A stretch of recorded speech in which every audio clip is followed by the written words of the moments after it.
Estimadas irmãs, estimados irmãos, boa noite. Permaneçamos neste clima de paz, envolvendo todos nós, encarnados e desencarnados, e também que sejamos uma ponte com a nossa presença aqui, a conduzir-nos energias aos nossos familiares, nossos vizinhos, enfim, nessa nossa interação no dia a dia, que a nossa presença possa, no nosso trânsito, no nosso encontro, nas nossas passagens por aí, ajudar-nos, porque nós estamos sendo ajudados para também ajudarmos, multiplicarmos o bem e a proposta espírita, atendendo o convite de Jesus que chega a cada um de nós e despertamos para esse chamado de Jesus, exercendo, ainda que ínfima, um pouco mais, o potencial de cada um de nós. Mas é um potencial que cresce através do nosso conhecimento, no crescimento de nossa fé, no entendimento de nossas vidas. O nosso tema, conforme está no quadro, intervenção, vou colocar influências espirituais, e tem como referência para o nosso estudo o Livro dos Espíritos e o Evangelho, mas notadamente o Livro dos Espíritos nós vamos nos ater um pouco mais, porque Allan Kardec perguntara muito aos espíritos, uma vez que ele conclui na sua experiência, nas suas investigações, de que ele estava diante de médiuns, pessoas que até não detinham conhecimento naquela área, temas que eram apresentados no momento das manifestações mediúnicas. E Allan Kardec observa que estava diante da presença da comunicação de espíritos luminares, e foi avançando ao longo de seu trabalho, que durou em torno de 15 anos, que culminou com a monumental obra, os vários livros que dispomos compondo a doutrina dos Espíritos. E Allan Kardec, naturalmente, um homem sábio, um homem de ciência, um notável educador, que já estava com seus 50 anos de idade, com toda a sua maturidade física e intelecto moral, pois que era um espírito luminar que viera enviado por Jesus para essa grande tarefa que culminou com o lançamento do Livro dos Espíritos, dia 18 de abril de 1857, e consequentemente o nascimento da doutrina dos Espíritos. Então é no Livro dos Espíritos, amigas e amigos, que nós vamos encontrar 1019 perguntas. A gente fica imaginando a capacidade de Allan Kardec de elaborar, de provocar a espiritualidade através das manifestações mediúnicas, tantas perguntas dos mais diferentes temas. Aqui no Livro dos Espíritos nós temos todos os temas que compõem a doutrina espírita, que foram mais aprofundados nos demais livros, mas aqui é a síntese da doutrina dos Espíritos.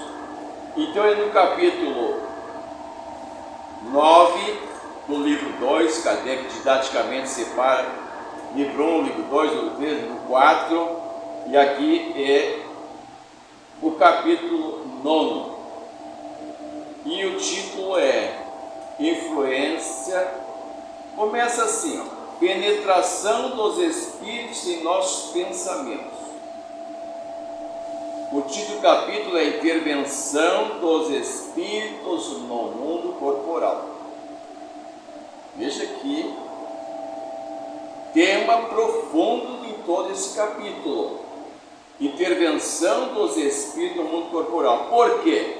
Porque Kardec estava diante de uma intervenção dos Espíritos no mundo corporal, no mundo intelecto, com um aprofundamento de temas apresentados. E naturalmente que Kardec, como estava também pesquisando o fenômeno das manifestações dos ditos na época dos mortos, e passaram a nos mostrar que não estavam mortos, estavam mais vivos e tão vivos quanto antes, apenas estavam se utilizando pelos recursos materiais de médiuns, isto é, de seres que eram intermediários às suas manifestações psicofônicas, psicografia.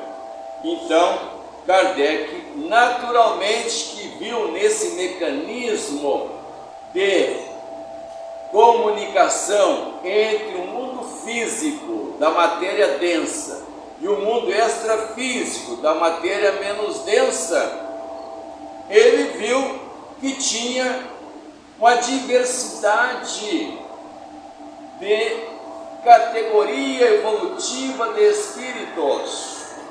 Kardec não foi acatando toda a resposta que de imediato vinha através dos médiuns. Ele foi comparando em locais diferentes, em grupos mediúnicos diferentes. Ele foi garimpando, ele foi selecionando, ele foi exprimindo para que a essência expressasse a verdade prometida por Jesus.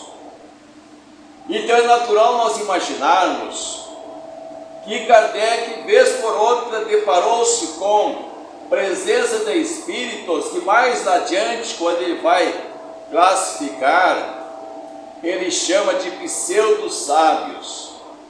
O que é pseudo-sábios? Falsos sábios. Porque o saber, quando pronunciado, isto é, vamos recuar um pouquinho, a perspectiva do saber, vamos dizer assim, a perspectiva do saber, quando enunciado conteúdos, teorias, por indivíduo culto, engana o inculto, engana o despreparado, que aceita mentira, porque não tem condições de avaliar e detectar entre a mentira e a verdade. Mas Allan Kardec era um sábio, era um homem que detinha uma cultura formidável, era um notável professor, escritor de livros didáticos, percorria a Europa, colaborando com as reformas de ensino de vários países, era poliglota, falava vários idiomas de países europeus, convidava para autoridades educacionais, governamentais para ir lá colaborar. Então não era assim alguém que se fascinasse diante do fenômeno, porque era um fenômeno antigo, mas não entendido, mas que por aquela época o fenômeno crescera de uma maneira notável, que se falava pelos salões de festas, das festas da monarquia, das grandes festas, em que, através de pessoas que então não tinham nome de médios, essa palavra médio surgiu a partir da codificação, mas eram pessoas que os mortos, então assim se dizia, falavam através deles, e era até objeto de diversão, de perguntas fúteis, nos próprios salões de festas europeus, de países europeus, notadamente na França, aonde Allan Kardec vivia. Então, veja só, imaginemos que Allan Kardec está diante de uma espontânea, natural e profusa manifestação mediúnica. E a mediunidade, ela era vista por jovens, surpreendia os pais. Allan Kardec foi ver trabalhos realizados com jovens de 12, 13, 14 anos, que tinham momentos de transe, que a psicologia chamaria de estado alterado de consciência. Entrava em transe, que nós chamamos de transe mediúnico, e ocorre então uma comunicação mediúnica, uma manifestação que vem do plano extrafísico. Então Allan Kardec via também equívocos, espíritos que muitos sabiam, muito conhecimento detinham, mas não eram portadores de sabedoria. Eram, como Kardec coloca, pseudos, falsos sábios. E aí que nós temos que estar atento ao nosso tema. Nós, quando precisamos de um médico, ainda que valorizemos todas as profissões, nós não vamos consultar um pedreiro, nós não vamos lá no açougue dizer, doutor, o açougueiro, ou qualquer outra profissão, está na manicure, tá, que ali diz, eu estou com a dor aqui e ali. Claro que as pessoas gostam muito de médico por aí, está receitando para nós, e a pessoa deixa de ir lá no médico, que Porto Alegre tem uma disponibilidade muito grande de médicos dos postos de saúde, e fica tomando a chamada automedicação, causando-lhe sérios danos mais tarde. Porque todo remédio, ele tem o seu lado bom e o seu lado ruim. Então, como tudo na vida, a presença do bem e do mal são duas forças que caminham juntas. Assim ocorre com a mediunidade. Não é porque lá na esquina, lá no morro, lá na vila, tal, assim, ou até lá na área central, lá no centro eu passo, que alguém está, sempre vai ver a sorte, vai ler sobre a minha vida, que eu vou consultar. Os bons espíritos, Kardec verificou, examinando as manifestações, não estão à disposição nossa, não são nossos serviçais, não são nossos serviçais para estar todo dia, a pessoa com um altar no canto da casa, onde for, e aí chega alguém para consultar, ela até às vezes falsifica um estado de transe mediúnico, até ocorre. Por quê? Aonde moram os espíritos? Aonde moram os desencarnados? Existe um céu, existe uma terra. Uma vez pensava-se assim, existiam espaços separados. Não, existe um universo interligado. Nós estamos aqui na crosta terrestre, no solo denso, caminhando, percorrendo, andando de ônibus, de carro, a pé, no chão batido. E também nesse chão batido andam os desencarnados que não conseguiram se desprenderem daquela terra. Por quê? Porque eles não sabem como viver. Imaginemos qualquer um de nós, de repente, botasse no avião, sozinho, e largar lá na Alemanha. Não conhecemos costumes, temperatura, não fomos preparados com roupas apropriadas, não sabemos falar o idioma, vai endoidar sem conseguir se comunicar. Então, os espíritos que vivem aqui, comungando, dividindo espaços conosco, são espíritos que estão materializados, têm a mente ainda apontando-lhe necessidades que eram do corpo físico. Eles sentem dor, sentem frio, sentem fome, e os prazeres que eram inerentes à sua vida física permanecem. E quando precisam atender a toda essa necessidade, que é uma necessidade, diríamos, temporária, mas que pode se durar por algum tempo, eles têm que buscar uma fonte de oferta do que precisam.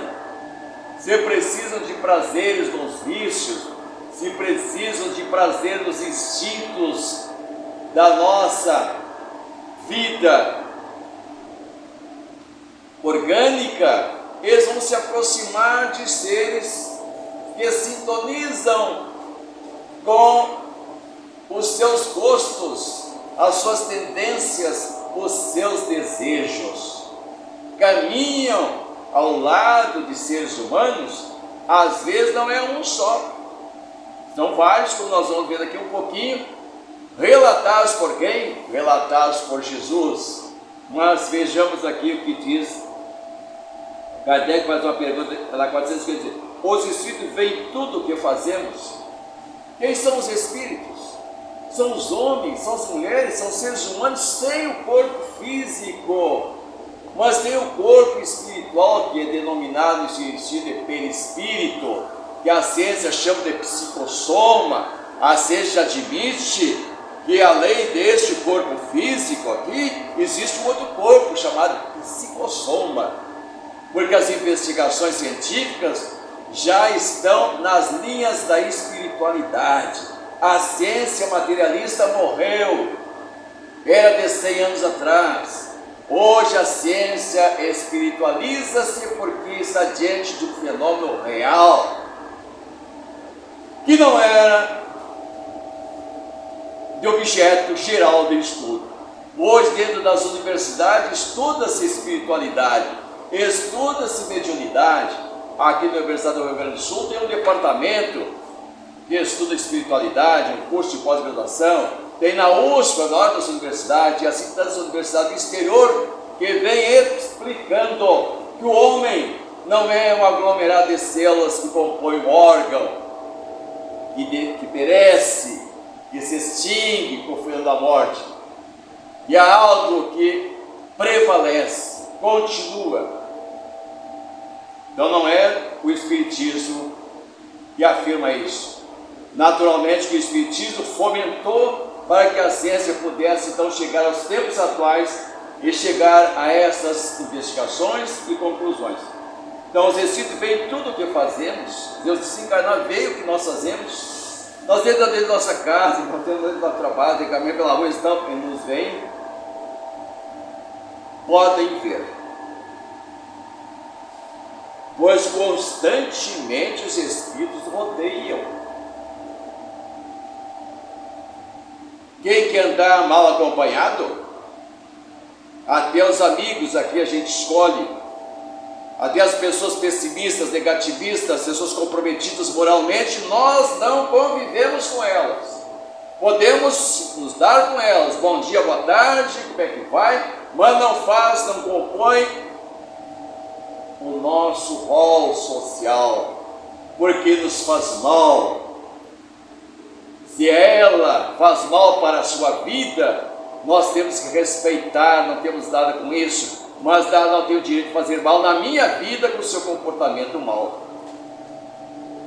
Os Espíritos podem conhecer os nossos mais secretos pensamentos. Muitas vezes conhece aquilo que desejarias ocultar de vós mesmos.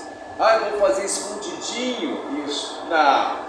Ele não só faz escondidinho, como ele faz na frente, e compartilham desses atos espíritos perversos, indignos, de postulação moral degradante, instigando o mal, potencializando as nossas tendências que queremos esquecer, deixar lá no passado, porque nós cristãos que aceitamos com plenitude Jesus, nós queremos dizer, a partir de hoje, eu dou passos diferentes, eu tomo um caminho novo. Não é fanatismo isso, é evolução. Há muita gente que se inquieta com a nossa evolução, porque ela não deseja evoluir, mas o problema é dela. A vida é eivada de opções, de escolhas e nós respeitamos todas mesmo. Qualquer atitude, qualquer ato, qualquer comportamento, qualquer tendência, nós respeitamos. O que é difícil dizer que nós aceitemos para nós. Sendo assim, parece mais fácil. Eu não vou ler todos, vou ver que eu anotei aqui. Tá? Eu vou na coisa. Que pensam de nós os espíritos que estão ao nosso redor e nos observam? Que pensam de nós? Uma é que nós não estamos vendo ninguém. Então não há muito constrangimento do que ele deseja jogar na nossa mente, no nosso pensamento, não está muito importando com isso, porque nós não estamos vendo, a menos que a gente tenha uma sensibilidade mediúnica. Então, o que penso de nós, os espíritos que estão ao nosso redor e nos observam, depende. Os espíritos livianos, mentirosos, enganadores, riem dos pequenos aborrecimentos que nos causam e zombam das nossas impaciências e comportamentos. Os espíritos sérios lamentam as vossas imperfeições e procuram ajudar-vos. Depois de um capítulo mais adiante, 459, nós vamos ver. Essa pergunta é monumental para Kardec. Essa aqui é como diz assim, ó, é para matar a charada. Toda essa pesquisa dele. 459 dos Espíritos. Os Espíritos influem em nossos pensamentos e em nossos atos. Os Espíritos influem em nossos pensamentos e nossos atos. Muito mais do que imaginais. Pois frequentemente são eles que vos dirigem. É a vontade. Eu queria, mas não fiz. Eu tenho vontade de fazer alguma coisa e às vezes até nem é coisas assim tão difíceis, é coisa até que vai somar, vai agregar, vai lhe fazer bem. O estudar, o ler um bom livro. Ah, mas me dá sono se eu vou ler um bom livro. Pega um pornográfico para ver se vai dar sono. Vai assistir um filme pornográfico para ver se vai dar sono. Vai achar divertido, ou te diverte com ele também. Falange de espíritos obsessores que estão ligados às questões dos prazeres efêmeros, das tragédias consequentes. Então, bons livros, boas conversas. Tem pessoa que adora achar alguém para ficar fofoqueando. E a calúnia, a maledicência, a intriga, a fofoca em torno da vida dos outros, como se nós vamos resolver a vida dos outros e deixamos de lado a nossa vida. Bem, amigos, conversamos um pouco sobre esse quadro. Aí nós vamos dar um salto lá na 464, porque se a gente está dizendo que essa influência às vezes até nos domina, como diz o Espírito aqui, nós não queremos que nos domine. Nós também não somos seres tão bonzinhos. Nós não somos seres perfeitos. Nós cometemos uma série de erros. Quando a gente, opa, já estou falando demais. Já estou me metendo na vida dos outros. Mas a gente se mete, ainda pitaca na vida dos outros. A gente critica os outros. Todos nós fizemos isso. Raramente alguém não faz. É a influência social que nos impede. A gente tem que ficar calado, mudo, quieto, parado e vigilante para não entrar nessas rasteiras que o papo da família, da empresa, da vizinhança, do dia a dia incorre. Nós temos que estar muito vigilantes. Mas nós caímos porque é um verdadeiro alçapão que se abre à nossa frente. Bem, então, o que nos diz aqui? Se nós sabemos disso e queremos nos libertar, como fazer? Como minimizar? Como reduzir essa influência? Aí Kardec pergunta, pode o homem libertar-se da influência dos espíritos que impedem ao mal? Que induzem ao mal? Pode libertar-se dessa influência? Olha a resposta, sim. visto que tais espíritos só se apegam aos que os chamam pelos seus desejos e pensamentos e atitudes. O nosso pensamento, ele busca sintonia inconscientemente e se aproximam de nós os semelhantes e se apegam aos que os chamam pelos seus desejos, pelos seus pensamentos, que se atraem pelos seus pensamentos. E não é só o pensar, quando nós pensamos, nós falamos, porque falar é a materialização do pensamento, e quando nós pensamos, nós produzimos emoção. Quando nós ouvimos, e nós colocamos muita sintonia no relato que estamos ouvindo, nós compartilhamos da emoção daquele cenário, daquela tragédia que ocorreu lá do outro lado do mundo. E dali 1 hora, 2 horas, dá uma dor de cabeça, perdemos o sono. É uma história que não temos nada a ver com isso. Mas amigos, vamos ver para nós encerrarmos aqui, até onde Jesus, que foi 2000 anos passado, veja, esse estudo foi em 1857 que apareceu da obra de Allan Kardec. Será que Jesus conviveu com a influência dos espíritos da vida das pessoas? Ele que estava inserido nas multidões, ele que era buscado por multidões de seres doentes de toda ordem, e muitos obtinham curas. Então nós nos lembramos que eu tenho pessoalmente o maior respeito e admiração por Maria de Magdala, Maria Madalena, aquela jovem linda, bela, que chegou na cidade de Magdala e ninguém sabia de onde ela vinha. Chegou com muito dinheiro e comprou uma bela de uma casa que era uma mansão, e ali construiu uma casa de festas. E essa casa de festa foi empurrada pelos que visitavam lá para se divertirem, para dançarem, para conversarem. Foram desviando e trazendo um ambiente de aventura, um ambiente de traições.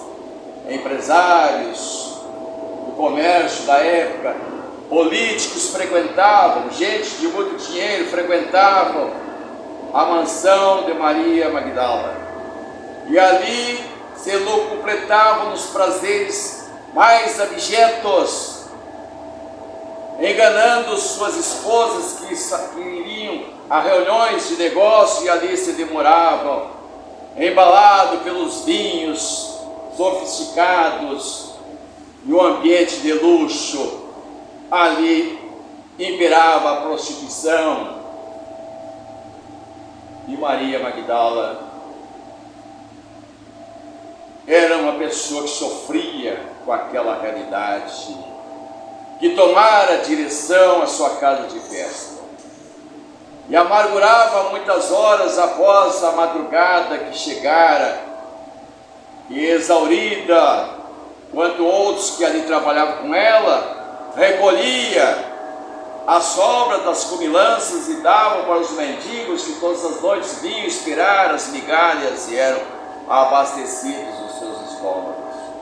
Mas foi uma noite que ela, transitando por um dos corredores, viu o balbuciar de 2 funcionárias que falavam sobre a chegada do Salvador à cidade no dia seguinte, o Messias, e ela pôs atenção. E no dia seguinte foi ter com uma das empregadas que lhe relatou, reservadamente tinha temeridade até de perder o emprego, porque a proposta de Jesus era adversas às suas vidas. Mas ela foi ter com Jesus. Jesus chega à cidade, e a Maria Magdala era a cidade que ela tinha suas atividades Jesus ali chegara, e ela, no meio da multidão, foi procurando se aproximar do Cristo. E Jesus, como o Espírito luminar, sentiu a sede de amor que tinha aquela pessoa, que trazia lá no seu íntimo que ele penetrara a dor, o sofrimento, por ser enganada, equivocada, explorada pelos homens que detêm o dinheiro para patrocinar as suas orgias. E Jesus chega nela, conversa com ela, olha um olho no olho, e ela sentiu uma energia, um amparo. Isso é relatado por obras mediúnicas do Divaldo, do Chico Xavier e outros espíritos. Se vocês forem no Google, vão ver palestra de Divaldo belíssima sobre Maria de Magdala. No Google, vai lá, Maria de Magdala, Divaldo faz uma palestra extraordinária. Bem, então, tem esse encontro com Jesus, e não vou seguir muito porque é longo, e ela se torna cristã. De imediato coloca à venda o estabelecimento comercial e some na cidade e passa a acompanhar o Jesus. Mas Jesus, nesse encontro, registrar a presença de espíritos que nós chamamos de obsessores, porque ela sofria o processo de obsessão, a influência de espíritos perversos que queriam degradá-la. E Jesus fala com ela, impõe as mãos, e está lá no texto bíblico, não é coisa dos espíritas, não. Jesus expulsa 7 espíritos malignos, perversos, que estavam subjugando-a. Esse é um dos fatos. Outro fato também que eu me arrepio quando leio aquele pai que trouxe a Jesus um filho, ele prostra-se, joga seus pés do Cristo e diz: Senhor, só tu pode curar o meu filho, eu sei que tu pode. O meu filho desde criança era um adolescente, cai ora na água, ora no fogo, como se alguém jogasse-no. E Jesus, comovido, disse ao pai: eu posso. Você acha que eu posso? Você pode. Então eu posso. E pôs as mãos e libertou o jovem de espíritos obsessores. E quando o jovem ainda ali num transe complicado e difícil, que os apóstolos um pouco antes não conseguiram demovê-lo, Jesus perguntou: quem é você? E pela voz do jovem: eu sou a falange. Veja, eram vários espíritos que subjugavam obsessivamente aquele jovem.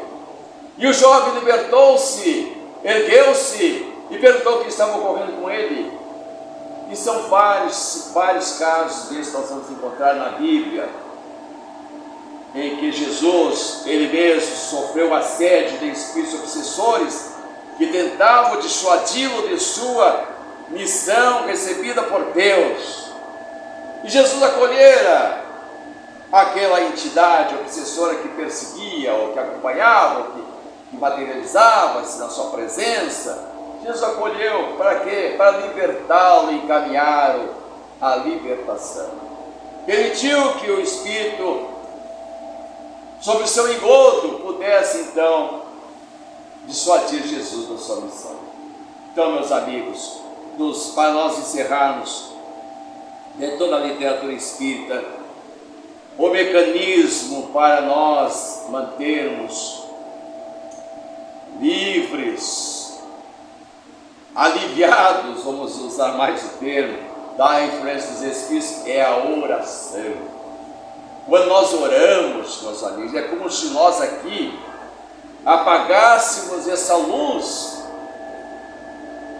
e a oração faz com que se acendam essas luzes ali no disjuntor. Quando nós oramos, nós nos imantamos de energias luminosas que emanam do Cristo. E aí a sombra se afasta, porque a sombra não resiste à presença da luz. Muita paz, força, bom ânimo, coragem, que a vida é assim mesmo. É de aprendermos, e a cada dia, a cada momento, um nosso esforço, que toca no céu, somos atendidos.